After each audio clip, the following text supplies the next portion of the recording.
ขลายแต่งคานี่เขามี private ลุตุกอาจังคานี่ social context คานี่อีละลุนี่อะไรที่นั่งไงจุลายอินไก่ด่าลายแต่ social contract anga khan dan hi karin lu de law hi law kan siam ta criteria sang ai to in mo chu ti khan law in min govern ta chu law hi om lo chen mi singa ke mani chile sa kan siat na bak hi engma min veng tu tur om ka selo ani chuan chumi om zia taka chuan nang ma ngai dan morality kha chu a private top ta a workable lo mai tiang asan chu engi I ka morality a chuan ke mana tha ka ngai liau kha ni sia tha ti jong morality kha objective don chuan tha ti te value te objective tel ve ka ngai dana chuan mo asan chu value atanga judgment siam kan dia moral judgment siam kan dia enge ka tunge ka da poimo ti kha ngong kha objective tel vek lo chuan morality chi kha mai na objective te dan ka sela ka sha chi ma se khat ta chi kan zo le lok ta ka so om zia ta ka chi mo ka so kan in morality kan so chuan in social tel ngal ta ni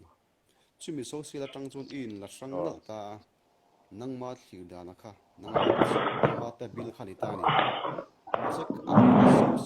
a social implication lai te kha engma kan tel lo kha chuan in om zia wa om lo ve ka ti mai ni chu om zia chu society a khan social ti a khan society a khan ke mani hian missing in kan in collective lia kan share ang chi te khating ho kan da lut vek to a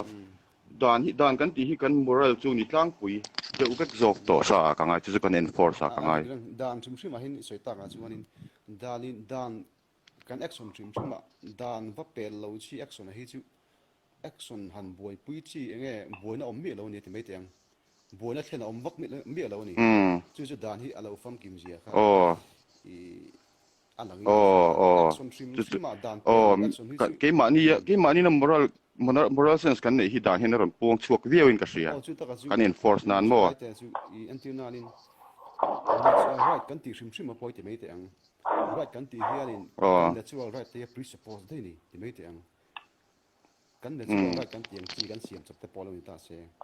khang khaw kha dan hianin khang mang kan dan hi siam tho ni ta chu bang chu ni khalai te kha chu asan chu natural right po kha nei angin kan in pu miau to da na om lo pon mo nai le ria o en kan in musa ta dan in a pek wang ni lo to in chu kha natural right kha dan in azuk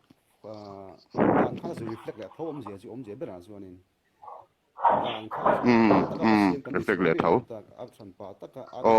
asan pa ta ka siam kan ni lo the blue tanga siam kan mi lo ta kha ni dan kha ni a form fam ki mang ran khop mai soi da chu sa donga inge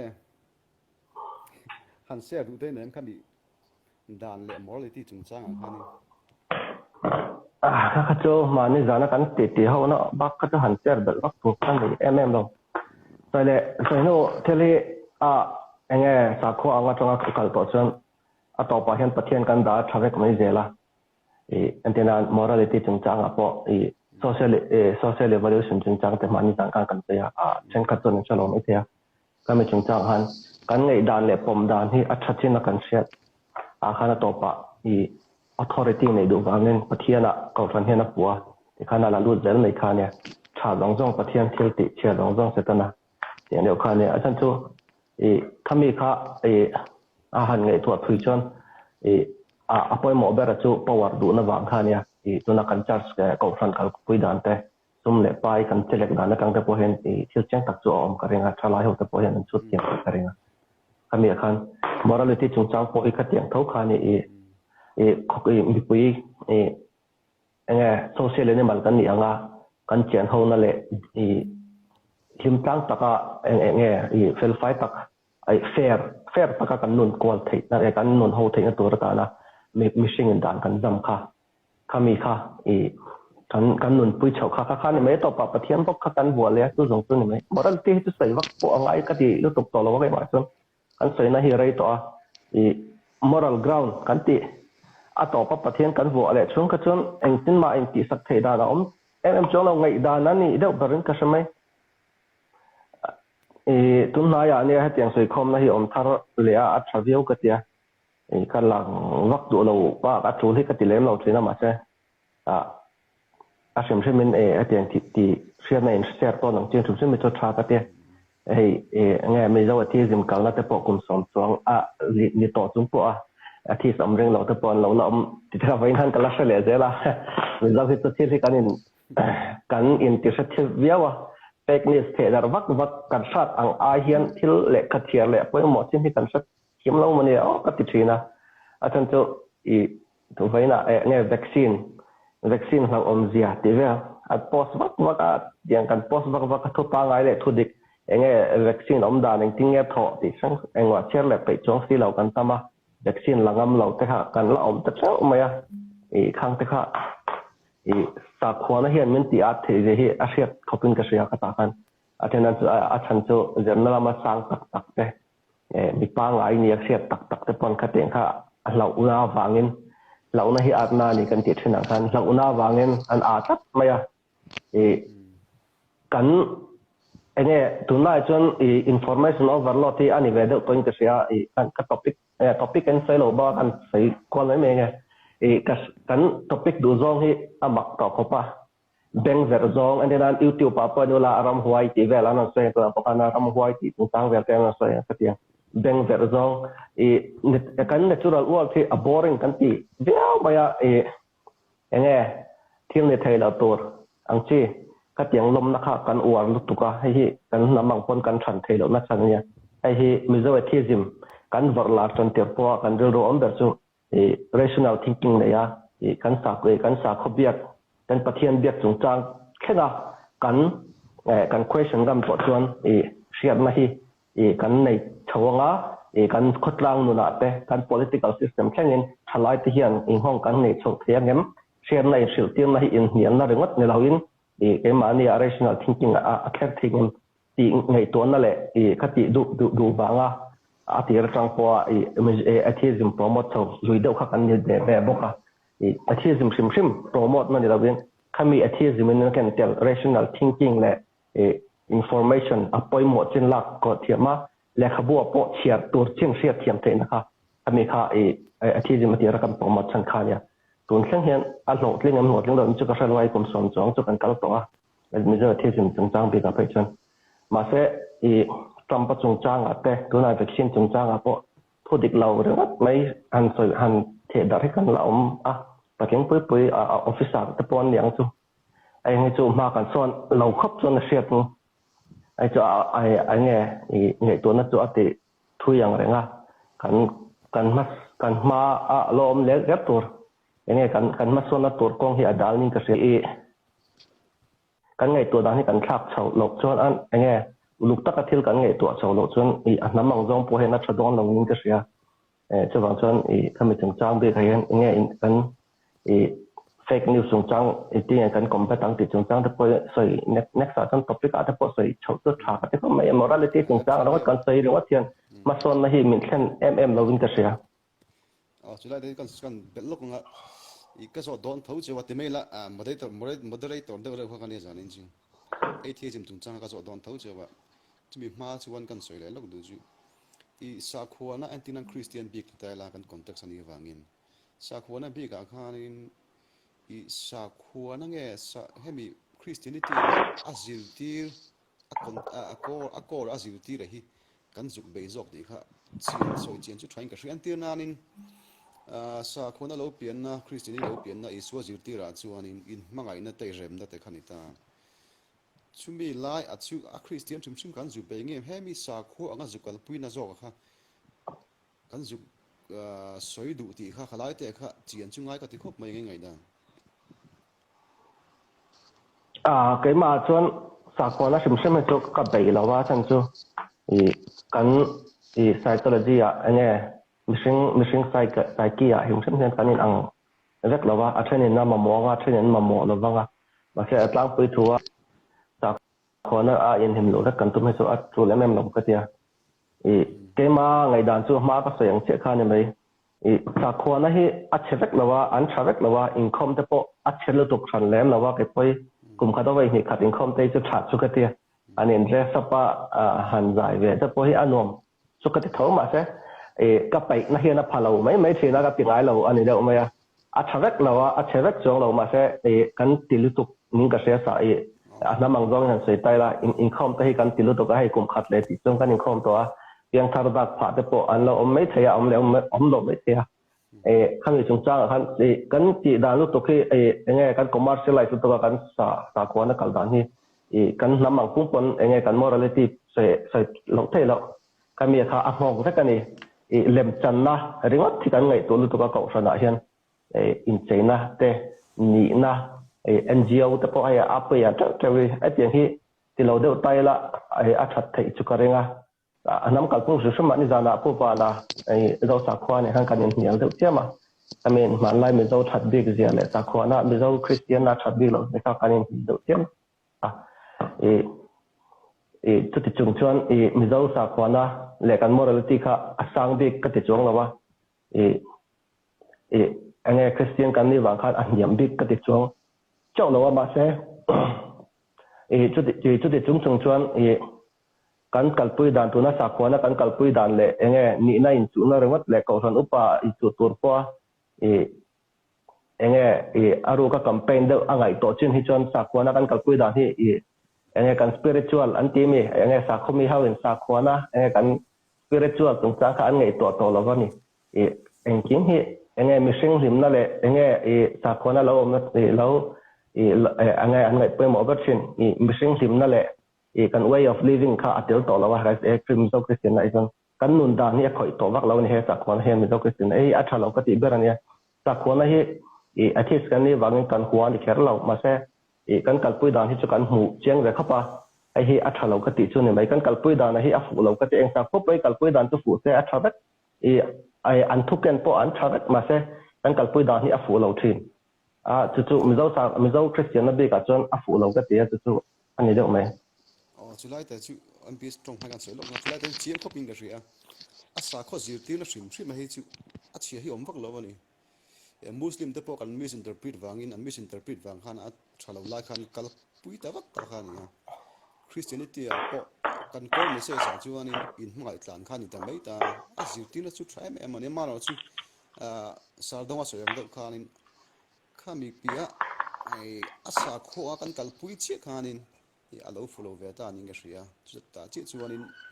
atheism po hian in christianity a be na lai le ajuk soi se na lai zo ka chu a sa khuwa kalpui na lai khani in azir ti na khani lovin ti lam kha ning ga ria sa dong a soyang de khani chuain salem pi du ke oh ka eng lo dan chuan mo ka mu dan chuan a thali tu ka ania ma se apoi thei lai om chu morality te po ni azir tian na a tha kan tia tro azir tin na kan pomlu tuk thawa ma se azir tian na kha thunei tu na min zir ti thunei tu na azir ti rani kha chuan objective yaw ngai big na kha om hiam ke na ke chuan china ha kha ka subjective ta ngai dan ni ka tia danin min shur rol mai ni ka ti ta ma se isu zir tin na ngai pe mo de chuan isu du dan alom authority khan pitlat to big ta mo chulai tak chu in ngai thei lo na siam thei tu enge ka ngai da na tha ni ti a khatia mishing han in soi fel mei in kar pi alama in da san thei na kha om ta ta hila hi puya sa ko na chu ni de umeng ta ria July chu apa chumi tel lo mi na kip thei phei chuan mo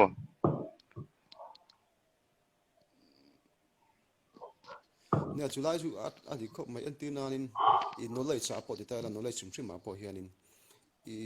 mi in absolute knowledge nei chuanin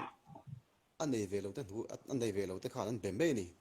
anei velo zong te hoya khanin a hoya da mai mi tiang chiang khanin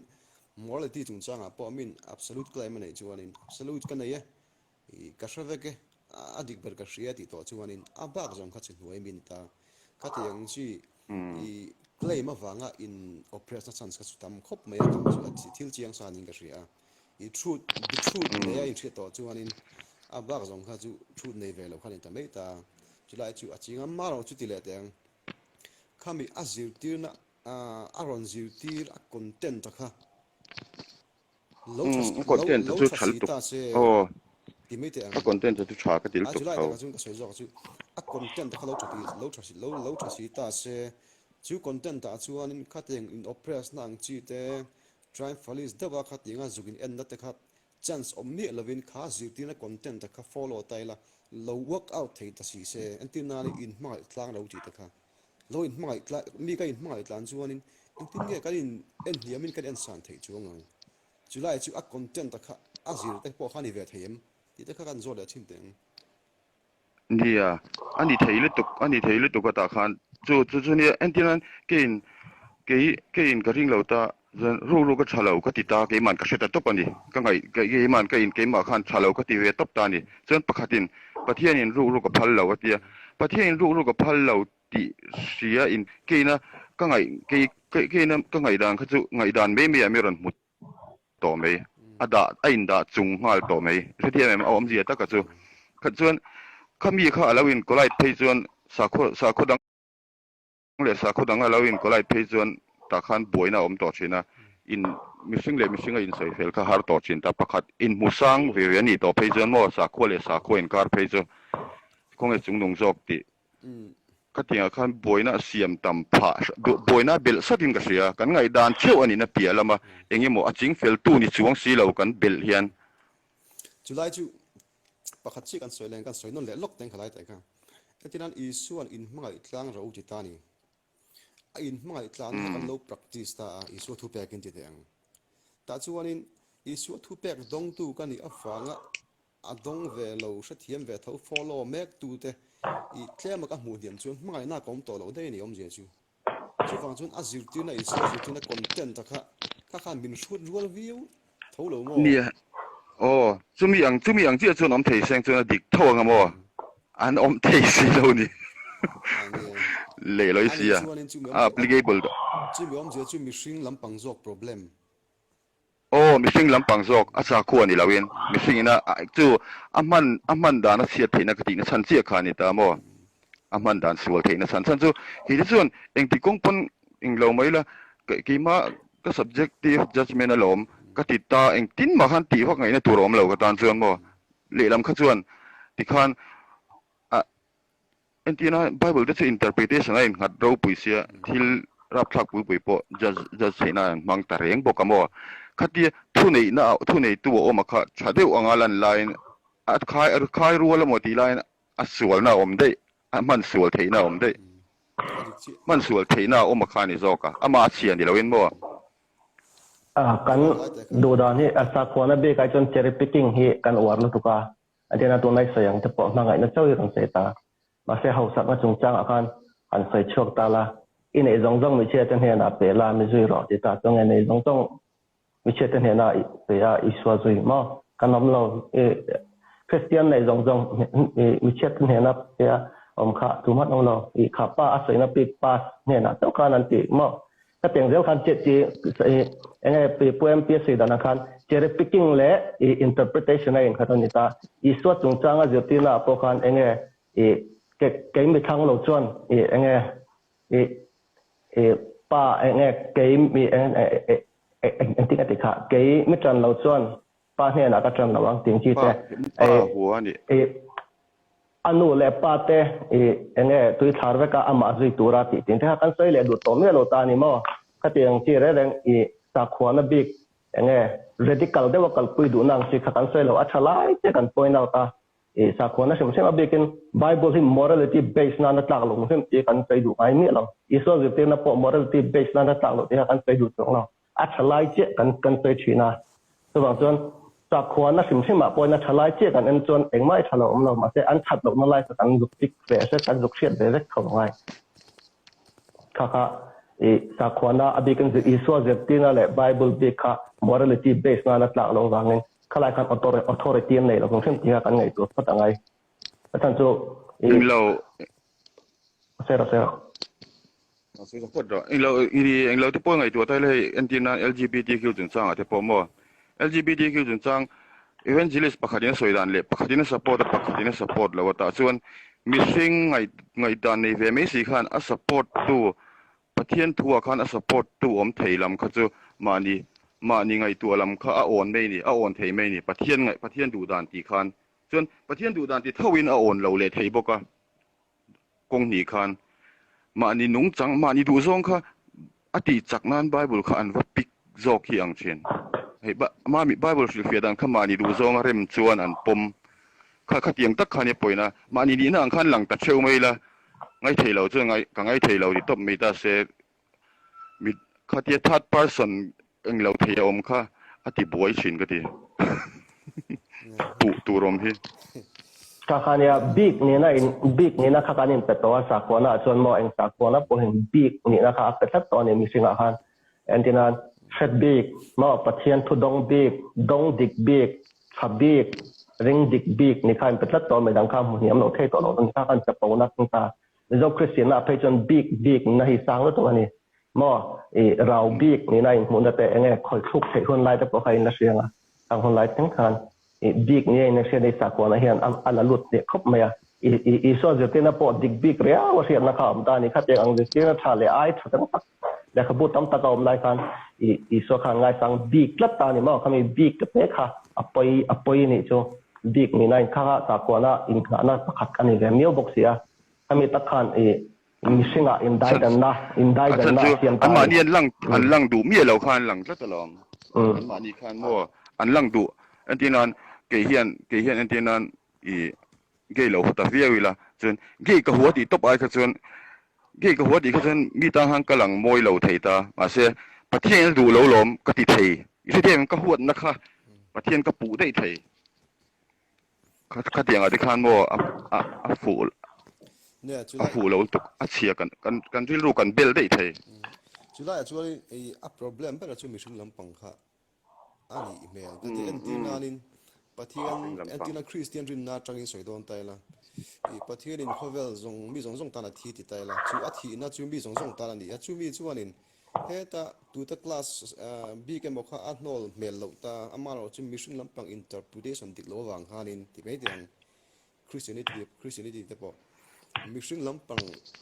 ดิกเราหน้าฟังขนาดดิกเรานี่แต่พอขัดตีเวทอินกับเสียขลายแต่ขัดจูอันที่นั้น Christian history พวกกันเขียวจูวันนี้อามาฮิปูไทยอามาฮิปูเวทไทยถ้าว่าไงมาทันจูอามาฮิ interpretation เองหัดลุตุกันนี่นั่นแต่ฮิปูไทยเท่าไง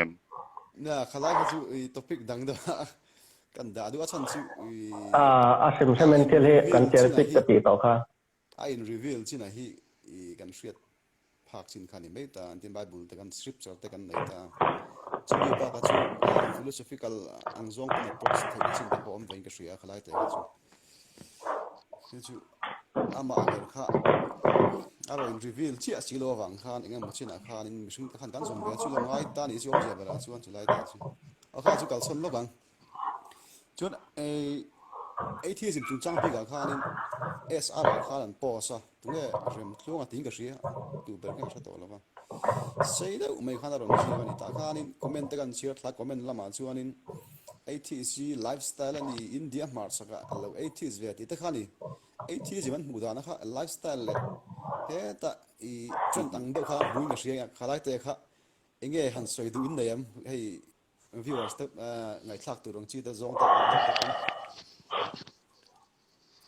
ไลฟ์สไตล์นี่แรงเงี้ยกันใส่ไงไลฟ์สไตล์นี่เลี้ยงเราเก็บไปจุดที่เราไปจนเอทิสกันจริงไงเราrationalist สักอย่างที่นะ rational แต่ว่าที่กันไงตัวจนไงอีสักคนเตะที่เรามักจงจังแต่ให้กันไงตัวที่ไงเห็น conclusion ไอ้จนเอทิสนี่เอาครบมา rational แต่ก็ที่ไงตัวพอที่อัฐบราจู่ๆกัน way of life การพอเห็นที่อัฐบราก็ที่เราไม่จงจังแต่ตัวนับก็เราพอจงจังแต่พอนี่เรื่องของจู่จู่ว่าจนway of life ไลฟ์ก็จู่อันนี้เวทว่าอินลักให้ในลำพังเนี่ยเราไอ้ที่สิ่งนี้บางครั้งนี่หายเอ็มจงเราว่าลุงไอ้เบี้ยกับบางครั้งไอ้สร้างเอ็มจงเราบวรก็เบี้ยกับบางครั้งอย่างไม่นี่พอจงเราหม้อบวรเบี้ยกันเนี่ยสักคนในเขาก็จะบวรก็ที่นั่นคนบุปผาบวรเบี้ยกันเนี่ยเขามีบางครั้งอินดัชสันนะบิ๊กนี่ในเช่นนะครับกันไหนแล้ววันนี้ไหนมีสิ่งนี้นะดิบตะกันเนี่ยให้ kan default state ani wangin hei apom a thadar she ke ma chuan ka ti mi dang tan chuan ro chuan ka sei sak thei lawa e enge then khat tan chuan enge thil tharang dewa ngai na te alo amani mai theya thil tharani lem lawa Facebook lawa phai chuan community kum som chuan upa thang kat len lai community kan nei to chu wang chuan thil tharani lawa north east region big po kan ya Indian atheist the Indian rationalist IRA te kan nei thenga IRA ho Indian nationalist ho phai chu an bon le zola enge shaman ho te enge khatiang doi thia ho te kha an zuk kam tara khan anin doi tir thina a tholo zia te kha an tilang thina khatiang do thau kha ni enge eta Australia ho te po khatiang khan ni thi om thina mi zo hi chu kan lat le ma kan na ma lat le ma mi mal kan lat le wa hen le kan close knit society system wang hian ring san no nei bi ki a fu lem lo ve an ti lang vak ke fu lo ve kan ti wang kanin zar phar lo ga an ti lang lo ga ni maya atiang ni yang chi ho ti chuan tam khopa ma se tu la chuan te ma chuan a thadare chu ko ti thei lo ma se kan kal dan le tu na covid min ron che pia nu phaya kan nun dan ong thei chuan Asia phian chuan ka share ke ma chuan way of life chuan ni te me mai kan nun in ha na missing in nun philosophy kan nei kan in ha na jinga pakhat kha ni ya ta khon nei ho pon kha in ha na tho ne ma se kha te nga in ti mak te enga in ti lar chang wang te ka tiang lam pang ero chu ani chuang lem lo ya chai do rin na sim hi ke chuan ka mi mala chuanก็ติลุยไทยแล้วอ่ะอันที่นั้นคริสเตียนประเทศก็เร่งไทยแล้ววังพวกก็เร่งลุยไทยแล้ววังพวกกินฮินดูประเทศพวกก็เร่งลุยไทยสวงแล้วอ่ะก็ดูทันนั่นนี่เราเมียว่าจะวังอินติจังการดูฟังอ่ะประเทศรินเราลุยพอจะไทยสวงก็เสเราก็เสถียมเราอันที่อินติจังการนั่นยังไงไทยส่วนอินติจังการที่มุตุจนอาจังกังเดียวเวียวินอาเราหมูนี่โอมาเองจังกังเดียวเวียว่าหมูน่ะบิ๊กโปจุก็เทียมเราอาจารย์จูมีไอ้ที่จังกังก็ดีจังกันหมูจังกังที่นั่นนี่เว้ยมั้งอันนี้น่ะตะกาจวนจะมีสวยจวนนี่ตาคุยละATSนี่เขาจังกังน่ะประคัดมาก็ใช่เราจะตีซองจวนกันรินไทยซองไอ้นังเราว่ากันรินไทยเราซองไอ้นังเราแต่คันกันทุ่งกันเขียร์ไม่ล้อมอันง่ายจังกังเลยตัวกันนี่ซูจุไลแต่ชวนอันนี้เลยเอ็งติ้งแย่มีไอที่สนิทเถียง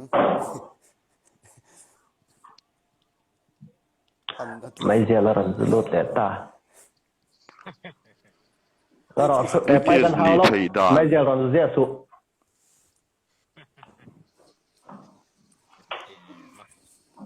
โอ้ล็อกโอ้ยฝนกันหัวล็อกATSนี่ไทยดานก็ใช่เราไทยดานซองอินก็นี่ดานจะมีนโซเซก็ใช่ก็เสียทิ้งมาเสียอันนี้ดานตัวรังซองจนจะมีให้จะมีจันทินชาเชียร์เราหันอินตีสินี่บอกสิเราก็ใช่เราจุไลแต่ที่กันเราต้องรอชันนะจูไอที่จะให้อินตีหมดที่นี่ไม่เราที่จะเจียงซาตาแต่เราไม่เสียเวลาจูนี่ที่สิเนี่ยอินทีหัวเราเอทิสเวลาเตียงจีแหละอพอละอินลมหลวงจีขันนี่นี่นั่งนี่เรานี่มาลีน่าเสียมันงุ่นทุกตระเสียมาจุดตะจังเอทิสที่เจ้าตัวอันเราเสียที่ค่ะอันนี้ไม่รอมีตลอดสันก็จะกับผมดันกี่ปอจุไลแต่จุกันเสียเลยลูกแดงคริสเตียนพอเฮียนcái hi cái điện cái này sau đó cái gì cái follow chú mi chuan tiền là sao Christian na po hi pulpit tlang at sanga som na siya ma inlan na chini lo mi in existence mun takin nga ituwa possibilities tam taka oma chunga chuanin chung cross road asuna dinga chu pa chu ta chuanin chung zong reason te ngai tu na zong phim zong te kalpelin rin na in pathian nakina kalau lut liang lok tem ti tur kan nei da si om zia chu nakina kalau lut liang heta pathian thu in sila pian thar chi kha le lo kan nei lok existence sap changa pathian zon na ti tak zada zon amma le pathian aril ru ne tu kha aril ru ne kha ni me ne tu ti la thil ne chu antina atheism ma po critical ta ka thil ngai tu ti kan tingo tama se critical ta ka thil ngai tu ngot thian khoi a shroi lut kherang em ka sabik chuang lo mo ka se thian chuang lo san chu I chu lo atheism ni kha critical ta ka ngai tu awang ni lem lo pon kha ni china ran soyang chi khan achang kang ti e man omani kha mo achang kang ti e man omani chon khami warot pokha an kan yen in tirangot thei o tiang chualin ka ngai tua ve thawa adik chi achan chu mi mal decision tak ne khan ka ri halai te kha atheism to kha I had a lifestyle mo ang chi kha thailo chu ta ka chu kan soi ve lo nga sa khu na ke mani christian upon the chia Christianity hi lifestyle ni thailo wa khuang ne na kalkual chi poni lo wani om jia chun ani ta ka chuanin it's a way of life nun phungani